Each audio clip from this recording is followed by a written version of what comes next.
It's Penny and the Professor. What's new? What's new? What's new with you?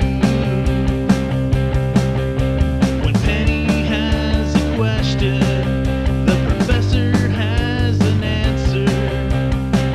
She likes to help out everyone. That curious penguin asks all the right questions to help us all learn right along. It's Penny and the Professor. It's Penny and the Professor. Here's Penny. Hi, kindergartners. Penny and I were just talking about how busy the month of February is. Can you guys believe we have Groundhog Day, Valentine's Day, the 100th day of school, and it's Black History Month, Black History Awareness Month. Isn't that exciting? I think so too. So what's that, Penny? Oh, I can tell you. So Penny said, why do we have Black History Month and what is it?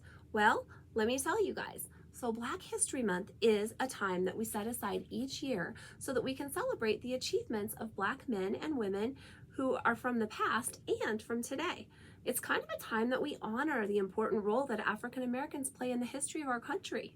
And our country is, you guessed it, America. So why do we have Black History Month, Penny asked? Well, we have Black History Month because we want to celebrate all of those amazing things that everybody from the African American community has put forth to help our country be a better place. We study different people, we learn about different stories. We'll even learn about somebody named Ruby Bridges in our class during our Zoom sessions. Let's talk about Bojangles. Do you guys remember Bojangles? So we had our book right here, Rap-a-Tap-Tap. And I don't know if you guys remember, but we talked about the Harlem Renaissance when we studied this book. And the Harlem Renaissance, there were a lot of problems happening at the time, right? So people that had white skin would say, sorry, you can't come in my store and shop because you have darker skin than me. And it was really sad. There were so many sad things happening. Black people were not seen as equal and they were not treated the same as the white people. For example, they had to sit in different seats on a bus or even go to different schools. So if you were a little white girl and a little black boy and you were friends, you couldn't even hold hands or go to the same classroom or be with each other at school. It was really sad. So many people thought that this was wrong, they started to make some changes and try to help people understand that everybody should get along and hang out with each other and have the same opportunities as everybody else. And so you know what happened? Bojangles and his friends happened way back in the Harlem Renaissance, right? And they started by bringing the African American culture to everybody, bringing their music and dance and even his tap dancing, right? We had writing and poetry and all kinds of amazing things happen that got people to be more aware of some really awesome things from the African American community. Well, then later, Black History Month got started. Now, it wasn't a whole month at the beginning. At first, it was just 1 week long. So, Penny, in 1926, there was a guy whose name was Carter G. Woodson. And Carter G. Woodson, with some other people, helped start Black History Month. Now, he was a Black teacher and he was a principal of a school. He was in charge of some things, right? Now, here's the thing. Woodson became a historian and a writer, and he's known as the father of Black history. So he wanted all Americans to understand and appreciate the contributions of Black Americans. So he started with 1 week, and he picked the week in February that is the second week of February. And why, you might ask?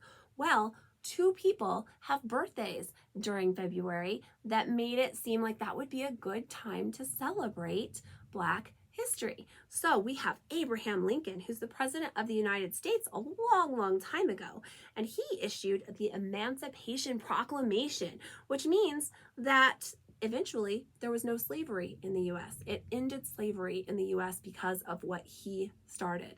Then we also had Frederick Douglass. Now, Frederick Douglass escaped slavery, and then he spent the rest of his life trying to stop it. And so Woodson thought this would be a great week to have Black History Week. Now, later what happened, it became a whole month because people all around America wanted to celebrate. Schools and communities started to get together and have like big celebrations and parties. And then what happened in 1976, the president at the time, Gerald Ford, he officially recognized Black History Month as an entire month-long celebration. So it's the whole month of February. It's pretty amazing. What's that, Penny? Oh yeah, Martin Luther King Jr. did have something to do with all of this. So Martin Luther King Jr., you guys know, was one of the influential people that we learned about this year. And Dr. King believed that all people should be treated equally no matter what their skin color was. Now, he led peaceful protests, and we know about his big speech where he said, "I have a dream." And we all thought about what kind of dreams we have for America and for all of us to get along and play together and love each other and not care about what color our skin is, right? So that was Martin Luther King Jr. And you know what? There were so many people that we celebrate during Black History Month. We can celebrate Sojourner Truth and Harriet Tubman. They were people who helped to fight and end slavery. We could celebrate scientist George Washington Carver. He helped invent better ways to grow crops so we could get more food or more cotton and more peanuts for all of our hard work when we were working in fields and trying to grow some things. We had basketball great Jackie Robinson, who was the first African American to play in Major League Baseball. That's right, baseball. I'm not great at baseball, but Penny has her own baseball outfit. She plays baseball pretty well. He used to play for the Brooklyn Dodgers. Yeah. And then there's Rosa Parks. When I ask my kids about Black History Month, they always say, "Oh yeah, like Rosa Parks." So I don't know if you guys know, but Rosa Parks was really brave. She stood up for her beliefs and she refused to give her bus seat up to a white person in 1955. You know what happened? They didn't just say, "Oh, that's okay, you can sit here." Oh, no. Somebody arrested her, took her to jail, fined her some money. I think it was like $14 or something. And then thousands and thousands and thousands of African Americans refused to ride that city bus and all of the buses until everybody agreed that it would be okay for people who had black or white skin to sit wherever they wanted and just be friends. So we also have Ruby Bridges. Ruby Bridges is who we're going to study about in kindergarten. So Ruby Bridges was just your age. She was a little 5-6-year-old little girl, and she was the first African-American child to go to an all-white school. So she had to be pretty brave, and that would be kind of scary, I think. But she did it, and we're going to learn all about her in our class. Let me tell you guys, she is 67 today when I'm making this video. She's about 67, and there's a picture of her up here too when she was a little girl and now. And she still continues to fight for freedom, justice, and equality, even now that she's an adult.